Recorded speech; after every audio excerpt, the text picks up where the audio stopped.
இயேசு கிறிஸ்துவின் நாமத்தினாலே இந்த வீடியோ பார்க்குறவங்க எல்லாரையும் நான் வாழ்த்தி வரவேற்கிறேன். சந்தோஷத்தோட மனமகிழ்ச்சியோட இருப்பீங்கன்னு நான் விசுவாசிக்கிறேன். இன்னைக்கான தேவ வார்த்தை என்னன்னு நீங்க கேட்டீங்கன்னாக்கா, சங்கீதம் 119 அதிகாரம் 165 வசனத்துல, உம்முடைய வேதத்தை நேசிக்கிறவர்களுக்கு மிகுந்த சமாதானம் உண்டு, அவர்கள் இடர்கள் இல்லைன்ட்டு வசனம் இருக்குங்க. நம்ம இந்த காலகட்டத்துல எதை ரொம்பவே நேசிக்கிறோம்னு யோசிக்கணும். சில பேர் மொபைலை ரொம்பவே நேசிப்பாங்க. அதே போல இன்னும் சில பேர் வண்டியை ரொம்பவே நேசிப்பாங்க.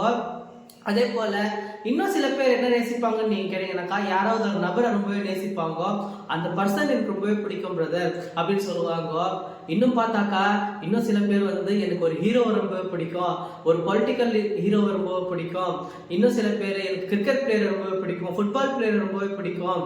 அதே போல இன்னும் சில பேர் ட்ரெஸ்ஸுன்னா ரொம்ப பிடிக்கும், சாப்பாடுனா ரொம்பவே பிடிக்கும், பெட்ஸ்னா ரொம்பவே பிடிக்கும். நிறைய பேருக்கு நிறைய விதமான பழக்கங்கள் இருக்கும், நிறைய பேருக்கு நிறைய விதமான ஆசைகள் இருக்கும். ஆனா கர்த்தருடைய வேதத்துல நம்ம சந்தோஷத்தோட மனமகிழ்ச்சியோட இருந்தா கர்த்தர் நம்மளுக்கு சமாதானத்தை தருவாராங்க. நிறைய பேருடைய வாழ்க்கையில இன்னைக்கு எல்லாமே இருந்தா கூட சமாதானம்ன்றது இருக்கிறது இல்ல. நீங்களே பார்த்துக்கலாம். எல்லாமே இருக்கும் அவங்க கிட்ட, ஆனா அவங்க வீட்டுல சமாதானம் இருக்கா நீங்க கேட்டீங்க, கண்டிப்பா இருக்காது. ஏதாவது ஒரு சின்ன சின்ன பிரச்சனை, ஏதாவது ஒண்ணு சூழ்நிலை மாறிக்கிட்டே இருக்கும், இல்ல சமாதானம் இல்லவே இல்லாத இருக்கும், நிம்மதி இல்லாம இருக்கும். அப்பேற்பட்டவங்களுடைய வாழ்க்கையில இயேசு கிறிஸ்துவின் நாமத்தினால இன்னைக்கு சமாதானம் வரப்போகுதுங்க.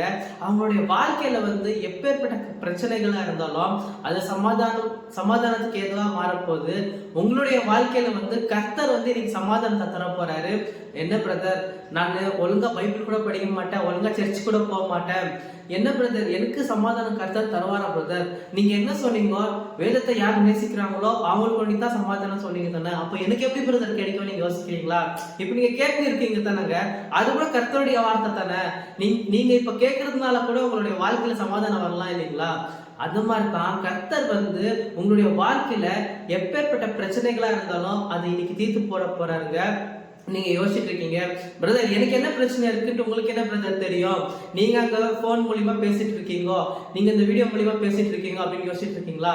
கர்த்தருடைய பிள்ளைகளுக்கு எப்பவுமே எல்லாமே நன்மைக்கு தான் மாறும். நீங்க யோசிச்சுட்டு இருக்கீங்க, இல்ல பிரதர் அந்த மாதிரிலாம் என் வாழ்க்கையில இது வரைக்கும் நடந்ததே இல்லை பிரதர், இது வரைக்கும் என் வாழ்க்கையில எல்லாமே கெட்டுத்தான் நடந்துக்குது, எப்பவுமே என் வாழ்க்கையில நெகட்டிவ் தான் நடக்கும், எனக்கு இது வரைக்கும் ஒரு வேலை இல்லை, எனக்கு இன்னும் திருமணம் ஆகல, எனக்கு கடன் பிரச்சனை எவ்வளவு இருக்குதுன்னு உங்களுக்கு தெரியுமா? இதெல்லாம் தெரியாம என்ன பிரதர் இப்படி பேசிட்டு இருக்கீங்கன்னு யோசிச்சுட்டு இருக்கீங்களா? எல்லாமே இயேசு கிறிஸ்துவின் நாமத்தினால எப்பவே போகுது. உங்களுடைய கர்த்தர் வாக்கு தந்தா அதை கண்டிப்பா நிறைவேற்றிடுவாரு. இந்த வீடியோ உங்களுக்கான வீடியோ தாங்க. தேங்க்யூ சோ மச் ஃபார் வாட்சிங். God bless you.